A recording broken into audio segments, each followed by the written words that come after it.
Namo Tassa Bhagavato Arahato Samma Sambuddhassa. Namo Tassa Bhagavato Arahato Samma Sambuddhassa.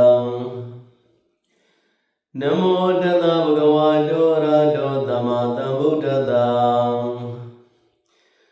Yo Bhagava Jivya Shin Guru Myajiti Gavatada Dahata Dikani Gavatate Alon Shigondong. Sadari Dinchia Nili Dinchiru Kala Balong Tamadina Barmi Osa Miatom Zedo Barmi Rugulagong Tedo Sriya Yosa Sriya Toma Rugulagong Pinsama Brisa Giza Sunyin Ava Rugulagong Puritwana Masumani Pijino Muge Jinjao Tama Tamode Radamenya Tavinyuda Nyano Myado Bado Sayodo Mugelevi Rahado Lumina Mejama Mindo Yivosin Goyo Buzo Tugo Kairo Mutai Bavi Tado Damadamodada Disa Lili Kainizigo Siamami Koji Dalian Dimino Muavi Tado Tana Bhagavato Idriya Sati Chavya Bhautam Marunim Yizono Mudo Tupya Shin Guru Myaji Ang Namo Shekho Jindi Atu Pshapa Zidri Namo Twebeyonge Sejao Lepyen Ushe Muga Shekho Guru Lai Bai Myaswa Phayang Nika Zadi Dandaram Dandavidam Adividam Gagaram Govidam Dodoga Zadi Puna Puna Gagaraga Dito Di Punagiyam Nagadi Davadi Baduga Begaga Gudam Within Kadam Within Kara Gadam Satan Dananam Kaya Mizagam Puna Puna Pandalele Wadawa Bi Davawa Kana Kana Sadi Yoni Ledri Kangilene Wibabditani Niajindi Toka Ngani Dawa Tatawana Dabudamyaro Di Siya Jala Lei Toka Zadi Shiga Kana Yadavim Mojimene Ujaya Manajimene Najaya Medijimene Tijaya Makwejimene Kwejaya Makwejimene Kwejaya Yara Melulura Meya Dania Dukhari Jang Jawwe Lambwe Managavin Siya Lado Duga Disa Jiva Daga Gagaram Duga Disa Diudo Kanaingo Samadin Dania Dukwega Saulo Yelagedo Tamuria Disa Diudo Tanayauja Ledamago Gawedan Do Dimingara Tucha Tening Chiro Yenai Piapian Ega Moja Niyada Byari Dozagago Jayado Tatida Tumida Yadibua Masayui Atinchi Liya Tatingado Gala Balong Barmino Seva Biatonze Sumwe Yingava Sriya Toma Jimya Diarogo Yesi Nana Inga Chile Gatego Paya Bama Magenya Pijinga Shabui Lageado Nabayadi Anevidam Alavando Kanai Solo Tuasa Bedu Gau Tingo Miana Tavinuda Yamanaingo Go by Mayadi Pive Dalewa Go by Mayadi Shia Kinga Aniga Zadi Dandaran Yunan Kana Irana Dadu Mapia Dania Usua do Boamiazwa Dania Gala Balong Dana Wadan Dandarin Tadawamia Nadana Yui Game Igina Dinina Puridina Tama Dadina သဗ္ဗညုတံဘာပုနိတဝါတန္တာရတံသဒေဝကံဓမ္မတတိနာအာဆွမ်းကိုမြင်တော်မူသောပုရိသေနယောက်ျားများဖြစ်လျက်ဧကေနာတိဏိနာတယောက်တည်းကုသဖြင့်မင်္ဂါကိမ္ပေကျိုးရှိအပ်နီသဗ္ဗညုတံလုံးစုံသိစွမ်းနိုင်သည့်သဗ္ဗညုတဉာဏ်ကိုပါပုနိတဝါရောက်ပြီး၍သဗ္ဗညုတံလုံးစုံသိစွမ်းနိုင်သည့်သဗ္ဗညုတဉာဏ်သို့ပါပုနိတဝါရောက်ပြီး၍သရိဝကံနတ်မြမလူခတ်သိမ်းသူကိုတန္တာရတံတန်တရာမှာကုမြောက်စေရဟုသောယောက်ျားမြတ်တို့၏ဒိဋ္ဌံဆွမ်းမကားဖြင့်ကျိန်ဝါကပြန်လဲကျစားပြေးသွားကြရလေပြီတကားကာကာရကဒုက္ခသစ္စာဒီဟုသောခန္ဓာအိကိုအစမတင်တန်တရာတစ်ပင်ကဆောက်လို့ရလာခဲ့သောသမုဒိယသစ္စာဒီဟုသောတဏှာယောက်ျားဟဲလက်သမားတိုးသင်လက်သမားကိုဣရာနိဖျားဖြစ်လာယခုခါ၌ဒိဋ္ဌံဗုဒ္ဓဆေကိုသဗ္ဗညုဖြင့်မျက်ရှင်ဝရမြလက်တင်ထားတဲ့ကဲ့သို့ပိုင်းခြားတင်တင်ငါသိမြင်အပ်သည့်အသည့်ဖြစ်ပြီးဘုနာနောက်တပံကိယံဒုက္ခသစ္စာတည်းဟူသောငါရဘောခန္ဓာအိကိုနာကာတိတဏှာဥပါရံကျွင်းချမ်းမရှိသဖြင့်သင်္ဘေနိနှင့်များဆောက်လို့ရတော့ပြီမဟုတ်ပေတေသမုဒိယသစ္စာတည်းဟူသောတဏှာယောက်ျားသင်လည်းသမား၏သဗ္ဗလုံးစုံလုံးသောဖာတုကထိုးရောက်တိုင်းများအလားတူစွာ1500ကိလေသာခြံရံတို့ကိုလည်းဘေကမစ္စည်းမပရိပရာနိဟုသောမဂ္ဂင်ရှိပြဘာဝနာလက်နဲ့တာတန်လျက်ဖြင့်စီစီကြေးမောရှာမရအောင်ခုတ်ပြတ်ဖြစ်စီအပ်ပြီးကာကုတံဝိဇ္ဇာတိဟုသောခေါင်းအမိုးကိုလည်းဝိသင်္ကတံမေဃသစ္စာဘာဝနာလက်နဲ့အရတမေဉာဏ်တန်လျက်ဖြင့်ပင်ခွာချဖွင့်လျက်ပြီးစိတ်တံကိလေသာမျိုးညစ်ကြေးတို့မှကိဝေပြုစဉ်ငါဘုရား၏စိတ်တော်အစဉ်သည်လည်းဝိသင်္ခာရံကံစိတ်ဟုအားကြောင်းလေးပြားတို့ပြုရာပြင်းရာစီရမဟုတ်သောနိရောဓသစ္စာတည်းဟုသောအသင်္ကတတနိဗ္ဗာန်မြတ်ရသောကတံသဝဝရိတိတာခန္ဓာမြဖြင့်ဆက်ရောက်ရလေပြီတဏှာနံသမုဒိယသစ္စာတည်းဟုသောတဏှာပြရရှိပါတော်၏ခယံကိယကုံယချုပ်ယငြိယအေယဖြစ်သောလေးစင်းမြောရတဘောနိဗ္ဗာန်ကိုဣဇဂာအဓိကတာငါရရောက်အပ်ပြီအဓိကတာမာသဂရိယာသုံးနှစ်ကြုံကစုံလာပြည့်စင်မင်းနေဝံမြေပရမေပလင်ပွေ၌ဒေဝဗုဒ္ဓကိလေသာနှင့်ခန္ဓာမစ္စုပိသင်္ကာရဟုဆိုသောကိုရင်းကိုပယံဟူသမျှကိုဒုဒ္ဓမဆောင်ကျူးမတောင်ပဲပါရမီတော်လက်နဲ့ဓမ္မဆက်ဖြင့်ထိုင်ရမတအောင်ဝဲတော်ငါနိုင်ရသဖြင့်ဗုဒ္ဓဘောဓိယံမုဒ္ဓမောစီယံဒိဏောတာရိယံဟူသောသုံးခုသောပဋိညာဒိဋ္ဌံစကားဖြင့်သစ္စာလေးပါးတရားသိမြင်ဩသမ္မာသမ္ဗုဒ္ဓဘုရားစင်စစ်အမှန်ပင်ဖြစ်ရလေပြီတကား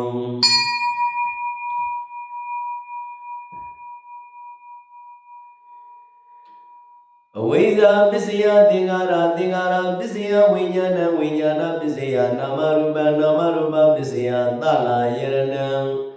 သလာယရဏပစ္စယဘသောဘသပစ္စယဝေရဏဝေရဏပစ္စယတဏတဏပစ္စယဥပါဒာနံဥပါဒာနာပစ္စယဘောဘဝပစ္စယဇာတိဇာတိပစ္စယဇရာမရဏံသောကပရိဒေဝဒုက္ခဒေါမနတုဘာယသာတံဝန္တိဧဝမေတတကေဝလတဒုက္ခခန္ဓတသမုဒယောဟောတိယရာဝေပါတုဝဏိဓမ္မာအာတာပိနောဇာယတုပြဝနတအထတကင်္ဂဝပိယနိတဗ္ဗာယတောပဇာနာတိသာယေတုဓမ္မံဟဝေဧကံဒေနစေစယပိယရာယသမိန်ကာလေကျင်ခါ၌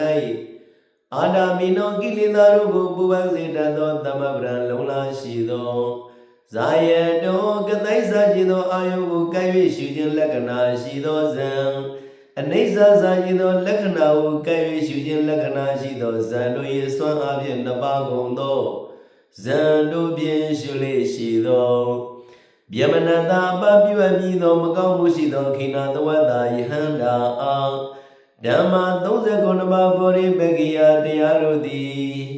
ဓမ္မ4ပါးကုန်သောအရိယသစ္စာတရားတို့သည်ပါတုဘွန်တိထင်ရှားဖြစ်ကုန်၏အထာတသမိန်ကာလီထိုခါ၌ယတောယတမအကျင့်ကြောင့်သောကိနာသောထိုယန္တာသည်တာယေတုဓမ္မဝိဇ္ဇာစရှိသောအကြောင်းနှင့်တကွဖြစ်သောသင်္ကာရစရှိသောချမ်းသာခြင်းနှင့်မရောသောဆင်းရဲစုဖြစ်သောတရားကိုပဇာနာတိတိတတောတသမတို့ကြောင့်ခိနာသဝတ္တယဟန္တာအာသဗ္ဗလုံးစုံကုန်သောကင်္ဂါ16ပါးသောယုံမှခြင်းတို့သည်ဝပယတိကင်းစင်ကုန်၏အဝိဇ္ဇာယတွေဝါတိတဝိရာဂနိရောဓသင်္ကာရနိရောဓသင်္ကာရနိရောဓဝိညာဏနိရောဓဝိညာဏနိရောဓနာမရူပနိရောဓနာမရူပနိရောဓသလယရဏနိရောဓသလယရဏနိရောဓဖသနိရောဓဖသနိရောဓဝေရဏနိရောဓဝေရဏနိရောဓတဏနိရောဓတဏနိရောဓဥပါဒနာနိရောဓဥပါဒနာနိရောဓဘဝနိရောဓဘဝနိရောဓဇာတိနိရောဓ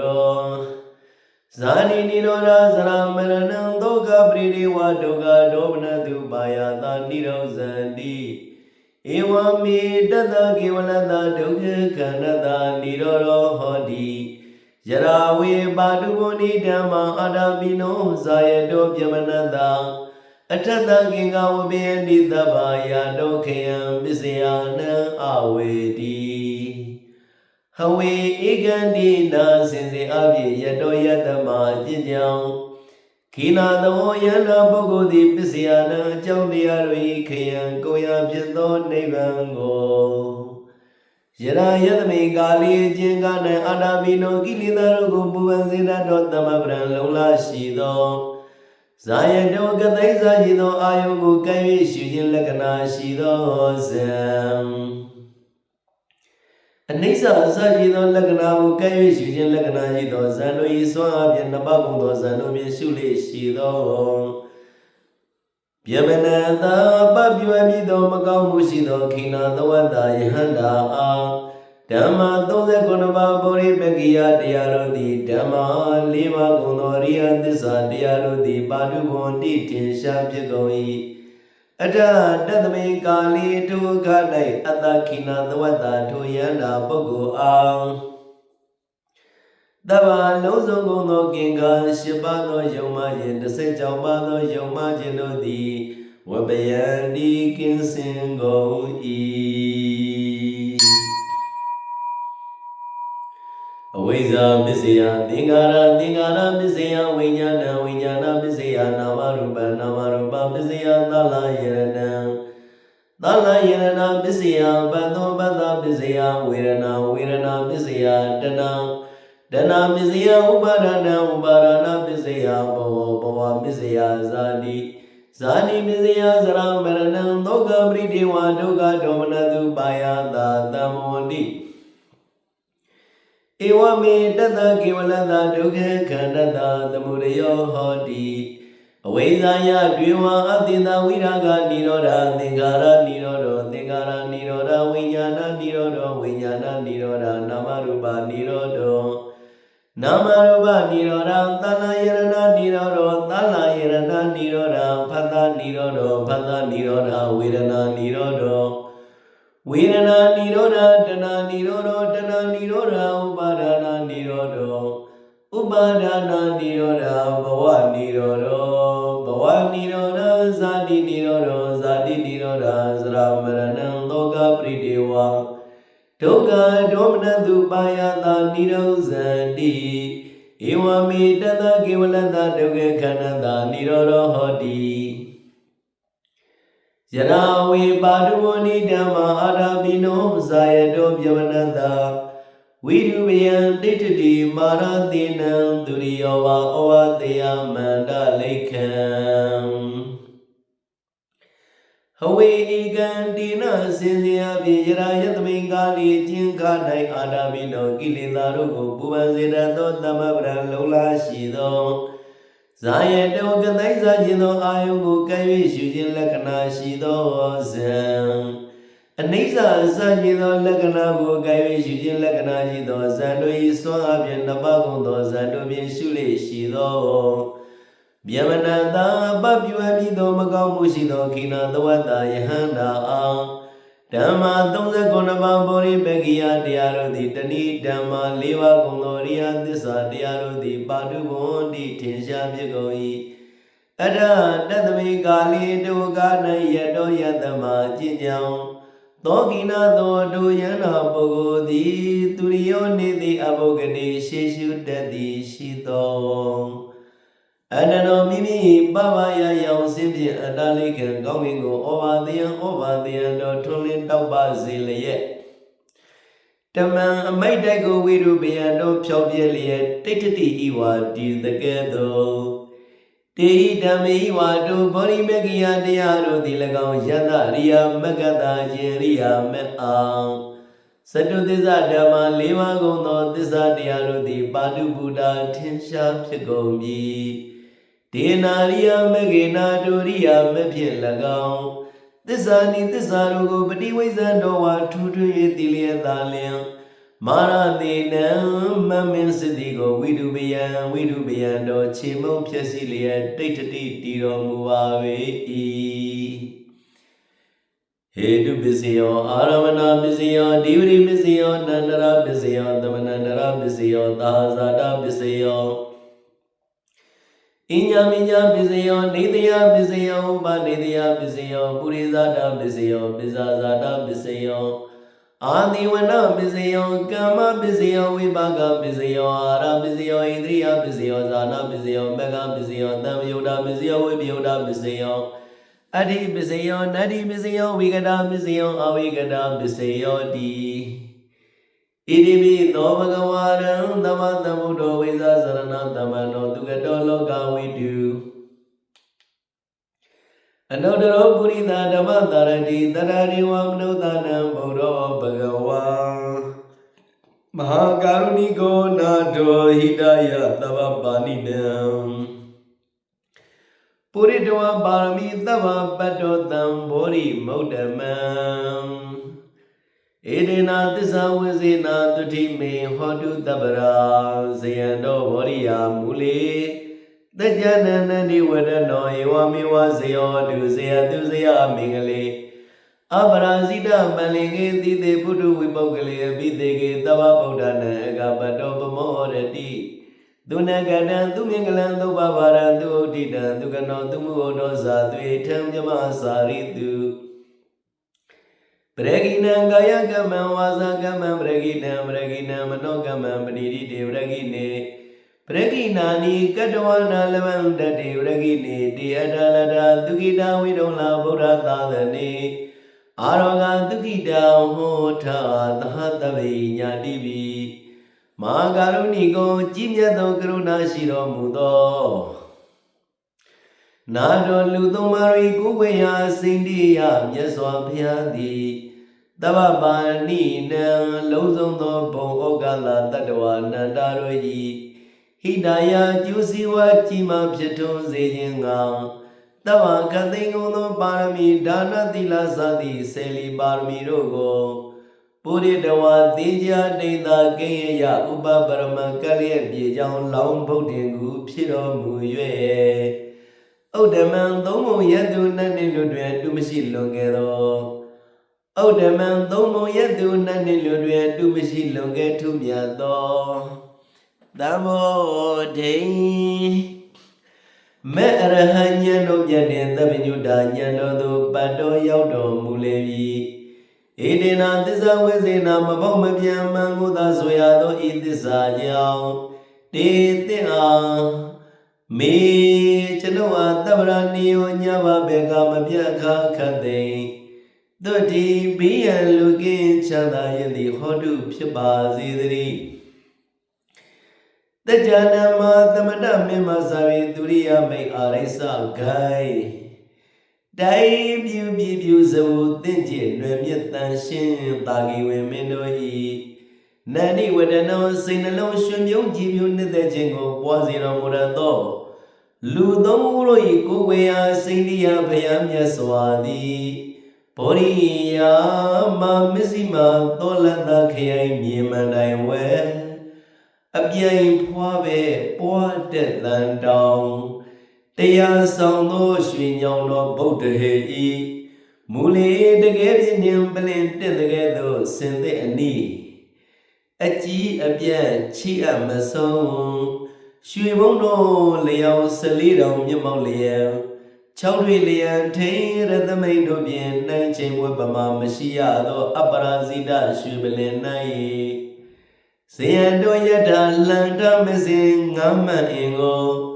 သုတ်သင်လွယ်ကူအောင်တော်မူတကဲ့သို့ဧဝမေဝဤတူသာလေ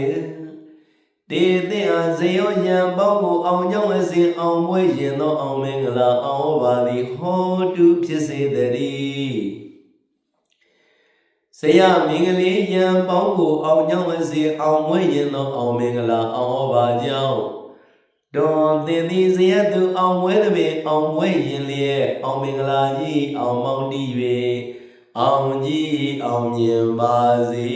တည်း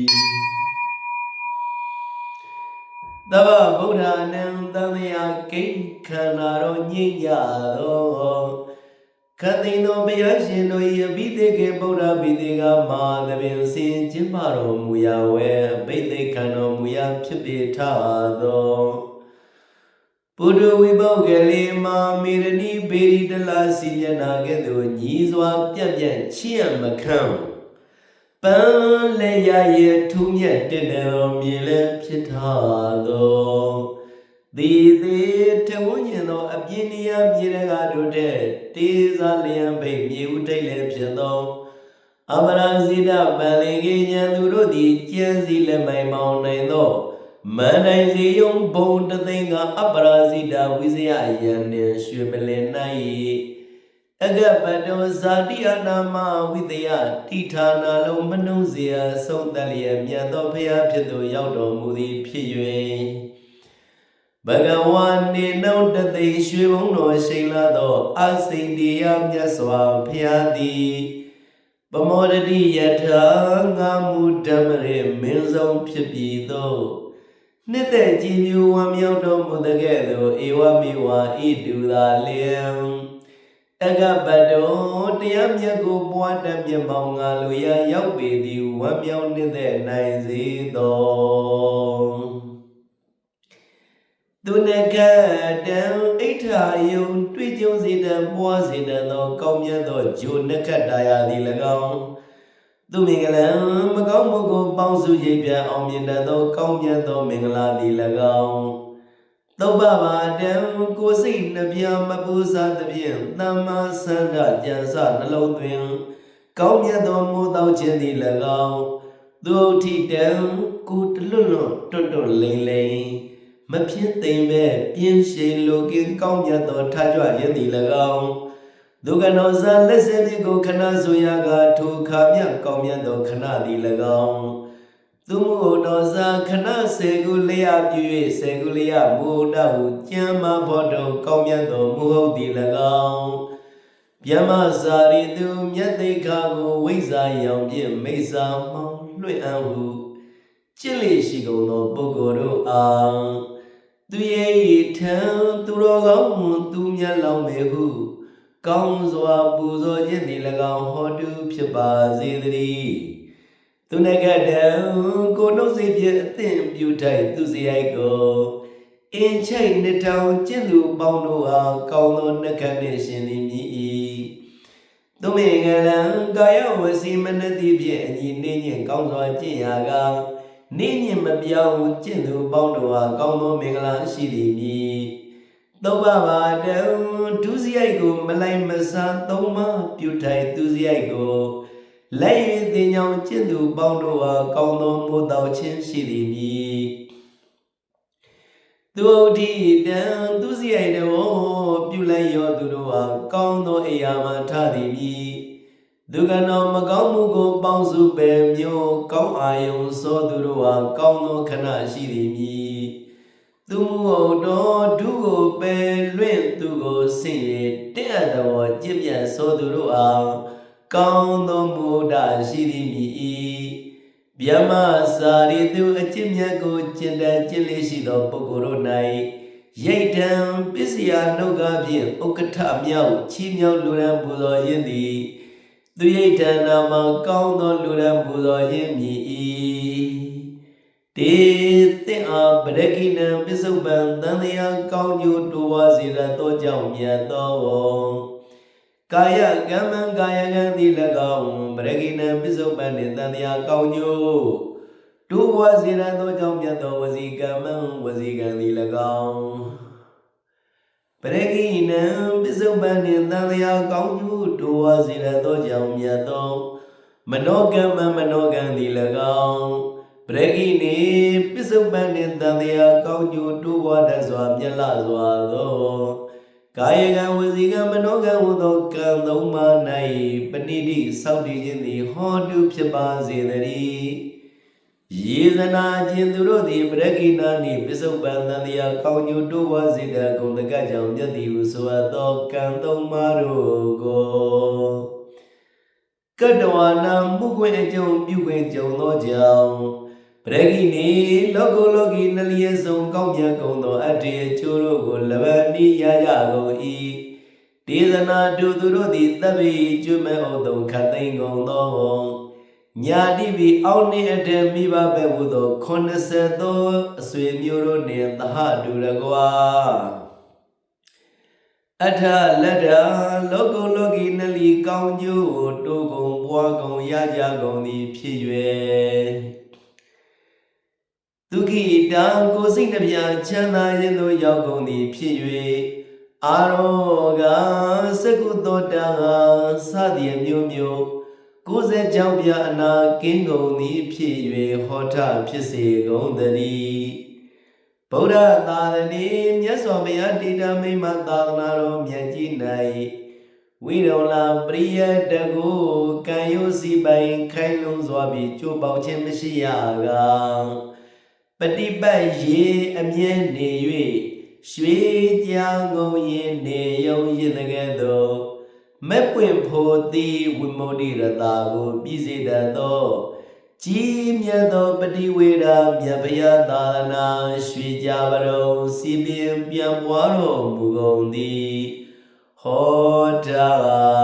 ဖြစ်ကြပါစေကုန်သတည်း